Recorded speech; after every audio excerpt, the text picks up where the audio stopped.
Hello, my creative friends. I love the look of patterned artisan pottery, but I don't have a pottery wheel, I don't have a kiln, and I certainly do not have the patience for a 3-week cure process. So I'm going to hack the system and use eco resin, some underglaze transfers to create this gorgeous luxury looking right off the shelf of Pottery Barn. And I'm going to show you just how I do it. Mistakes and all. I'm going to show you everything. So grab your crafting supplies and let's get started.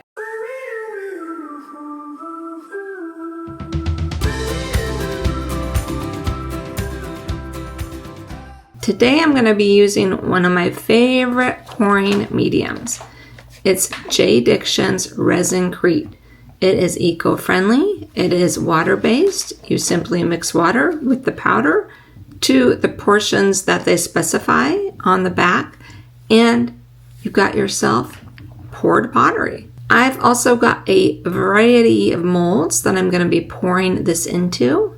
This great little small vase that I know you've seen me use in other projects, along with a couple small vessels and a brand new mold that I've never used. It's kind of got a bumpy exterior and a wavy edge. So I'm really excited to use this one, and I have a great idea in mind for it. And for the first 2 small pots, I think I'm going to add some pigment into my Resincrete this time and give it some color. And then I've got these Underglaze Transfers that are made for pottery, and I'm going to see if I can get them to work on our cured Resincrete. I've got the whimsical little wildflower fill, some really cool blue flowers and plants that I think will look great against the white eco resin, and these fish, which I think will be perfect on our big bowl. But first, let's start with our green. Of course, I've got a silicone mixing bowl and a whisk, my measuring scale, because you want to measure out your Resincrete by weight. So set that to grams. I'm going to be lazy and not measure my molds. I'm just going to wing it on how much Resincrete to make for these molds. I think I'll mix up about 400 grams of Resincrete to 120 grams of water. So I first start by pouring in my water, and then I add in my Resincrete.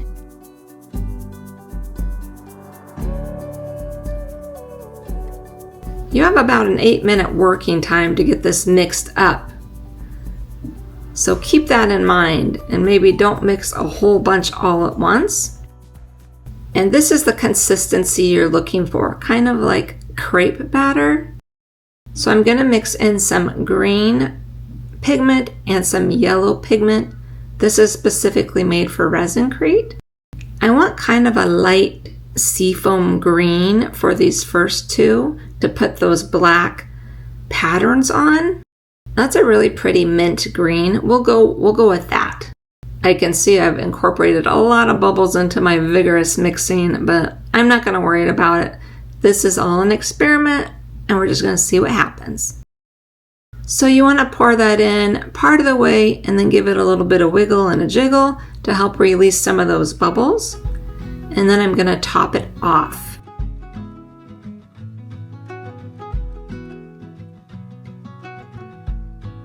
And another wiggle and jiggle. And now I'm going to pour my second mold. And this is what happens when you don't measure. You don't have enough. So I'm going to quickly mix up another batch. And I don't mind that it's a lighter green. I actually think that'll look kind of cool to have that gradation in color. So let's just go with it. And these pigments will change as they dry, just an FYI. So even though I like this color as is, I'm guessing I'm not going to get that color when it's done. And it's no big deal if you run short and have to remix. Even if the other part starts curing, it will adhere and look like one seamless project. And I always have some extra molds on standby just in case I have a little extra. And these are perfect for making magnets or pendants. Now my husband's sitting here and he's encouraging me to drop some pigment into these square molds. And I'm telling him it won't work. It will settle on the top and it won't work. To humor him, I went ahead and did that. And the Resincrete is super easy to clean up. Just rinse it under water and it comes right off. Now for our next mold, I want to pour this cool, wavy edged, bumpy bowl because I think this will look good with our fish. And these I'm going to leave just Resincrete white without any pigment because I love that classic white look and I think those blue transfers are going to just pop on it. So again, I'm just mixing up my Resincrete. You can see it starts off pretty lumpy, but it quickly blends together. And just pour it in about part way. Give it a little bit of wiggle and jiggle. You just want to make sure it gets into all those little nooks and crannies and help release some of those bubbles.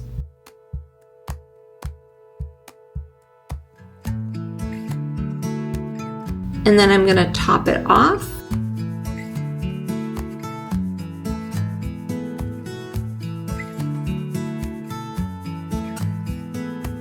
And then we're going to pour that second vase.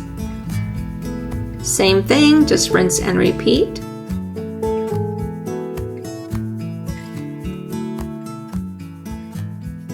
And I want you to see in just the amount of time that I've been mixing, our other ones are already starting to cure.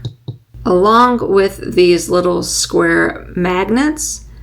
And I just want to show you what happens if you don't mix the dye in to your Resincrete. And now I've got dye all over the place. It just doesn't work. It's been about 35 minutes and I'm going to go ahead and demold all of these.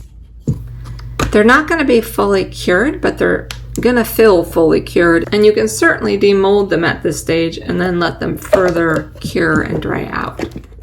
My mold was a little wonky. You can see it's not a perfect circle. That happens after you use them a while. And I did get some of that bleed through with whatever pigment I had on the mold. But I'm not too worried about it. This piece is going to be the first one I work on as an experiment. So it'll be my least favorite one. And because I've never done this technique, you're getting to see me try it live in person and for the first time. So you're going to learn with me what works, what doesn't work. And that way, hopefully, if you want to try this, you can avoid some of the mistakes I made along the way. And that second little round pot, I love this pot. It's so cute. It'd make great candles. I use it to put little flower arrangements in.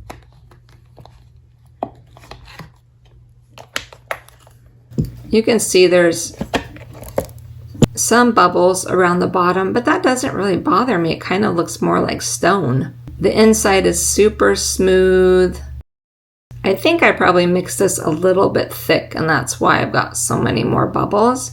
But again, it really doesn't bother me. I kind of actually like it. And thanks to my husband's suggestion of adding that green pigment, I'm getting it everywhere. So I'm just going to take my nail file block, and while this is still not all the way cured, I'm going to go ahead and sand this off and get rid of some of that pigment that transferred on there from my mat and from my other mold. Now let's demold our little adorable vase. It looks perfect. I just need to sand off the bottom because I overfilled it. And now I'm going to let these dry for most of the rest of the day before moving on to our next step. You can see as these dried, the Resincrete pigment kind of pooled to the edge, to the outer surface, and got really dark, which isn't what I was going for. So I'm definitely going to start with these first two as my experiment, using these Underglaze Transfers. The reason I do these videos is to show you what works, what doesn't work, and give you just some inspiration to create your own projects. Now keep in mind, these underglaze are made for pottery, for firing, for glazing, but what the heck, why not give it a try on eco resin? And I've got some different sponges and a little makeup sponge and some water. And this transfer fits just perfectly on this mold. What I'm going to do is go ahead and spritz my eco resin down with a little water just to get it a little bit wet, because I'm thinking maybe that will help transfer it. And we'll see what happens. You notice as I spray the water on, the pigment is lightening up like I wanted to begin with. We'll see if it stays like that, because the Resincrete's super absorbent, and I'm not going to seal these ones before I put the transfers down. I'm just going to lay this on there and work my way around using some water and a sponge. At this point, I'm not sure how heavy to go on the water, but I'm just dabbing it around as I go. And I've got some wrinkles in there, of course, because I'm working on a round object. And I honestly, at this point, don't know really what I'm doing, but there's only one way to figure it out, right? I don't let this one dry at all. I just go ahead and remove it right away. And it honestly doesn't look too bad.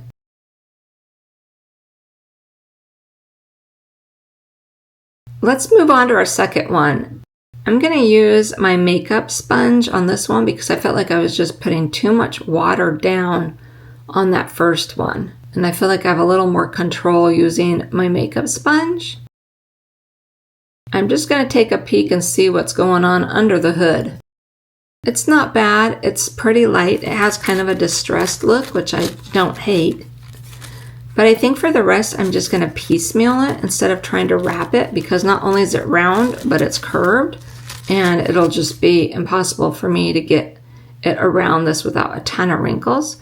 So I'm going to just cut out small portions of the paper and apply them one at a time.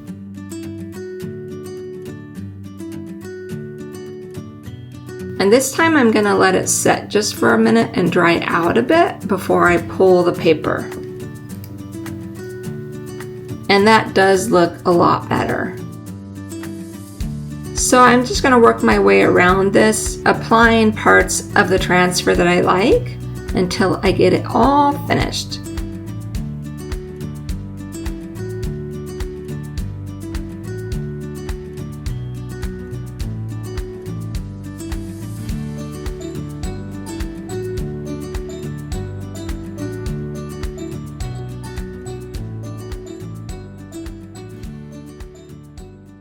And here's what this one looks like once I have all of my transfer done.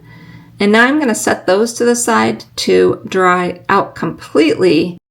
I think before I move on to putting the prints on my vase and bowl, I need to practice on some of my little tiles that I made. And I'm just going to do a little experimenting to see if I can perfect this a little bit more before I plop them on my vase and bowl, because I really have high hopes for those. And you can see that my transfer is not transferring very well. I don't mind that it's distressed, but it needs to be a little more bold. So I'm experimenting with adding more water, less water, doing it several times. And I'm still not getting as much transfer as I want.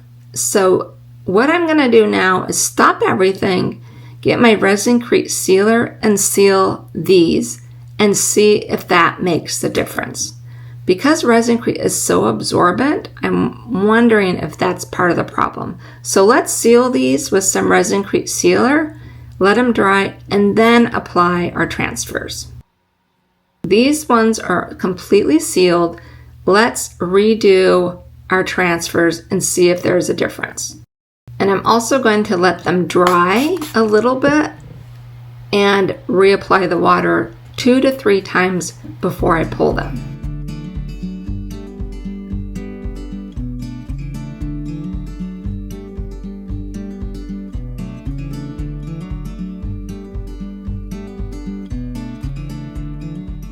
And why not? Let's try one of our fishy transfers too before I put them on the bowl.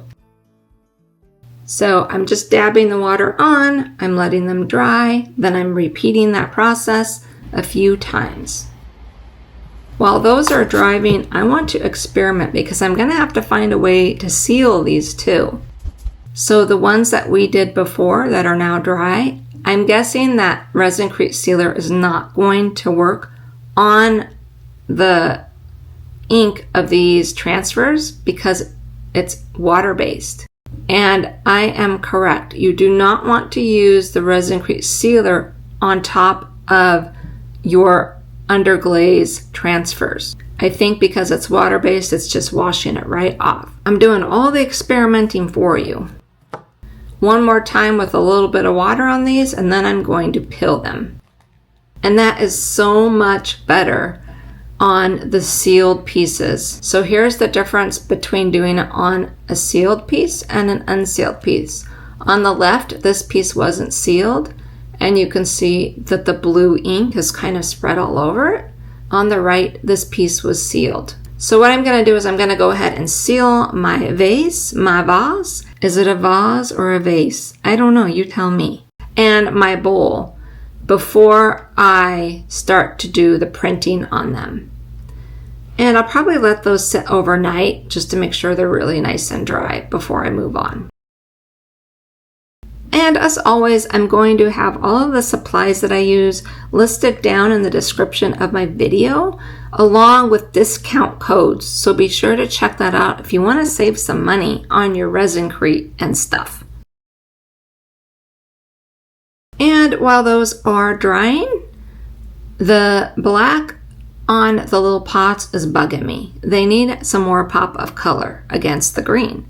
So I'm just taking some acrylic paints and I'm going to have a little bit of fun. That's the beauty of Resincrete. You can paint it, you can ink it, you can stamp it, you can put stickers on it. There's just all kinds of things you can do with it. So why not have a little fun and add a little bit of color, a little bit of spice to our pots. Because as is, I'm not that thrilled with these ones, to be honest with you folks. Now that our two pottery pieces are sealed and ready to go, I'm going to start applying our transfers.